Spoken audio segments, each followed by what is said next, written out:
Hey good man, welcome to another Authentic Talk Note. One of the guys mentioned in groups that he finds that there's a struggle with wanting to be right.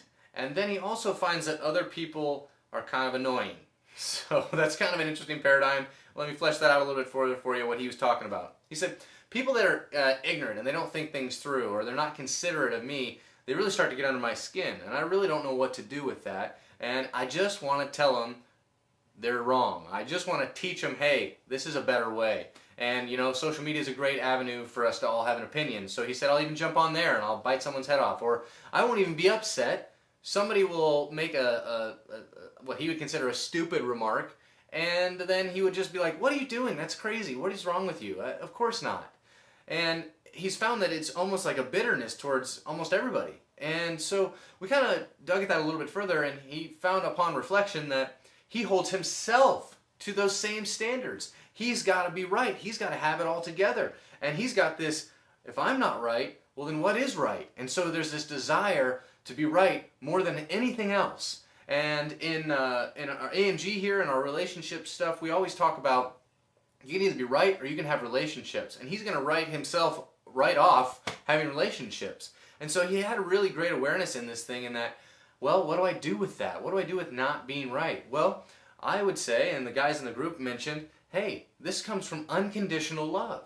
Unconditionally loving the one will allow you to let other people make mistakes. It will allow other people to be wrong. It will allow you to be wrong. There will be freedom that follows unconditional love. And so that it's not the desire to make this thing tick and be the most efficient, and there's the right way and the wrong way. Well, that's awful polarized, and that's really not welcoming love and allowing people to grow and get to know one another when there's always a right direction. So he was really excited about this awareness. I think it's a really good one to be aware of. If you find yourself, call to authenticity here, think about today, think about throughout the week, how often you want to be right or how much other people bother you. That's probably the best indicator, because sometimes when we want to be right, we don't see that part. But when other people are bothering you a whole bunch, I would say there's a lot of conditions going on in your life.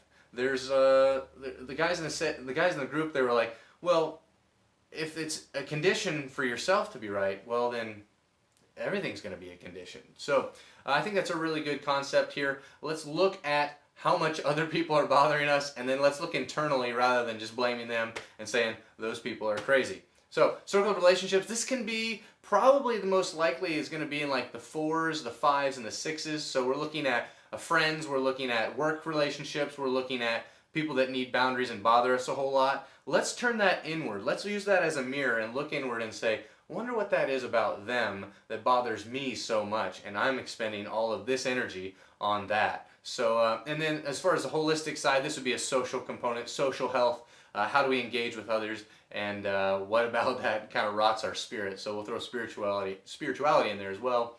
Unconditional love. It's a beautiful way to go. It invites rather than holds up walls and pushes people away. So that's the ATN for today. I look forward to being a part of your journey. Check out our extended podcast. Check out some of our cliff notes. We've got a lot of these books broken down for you.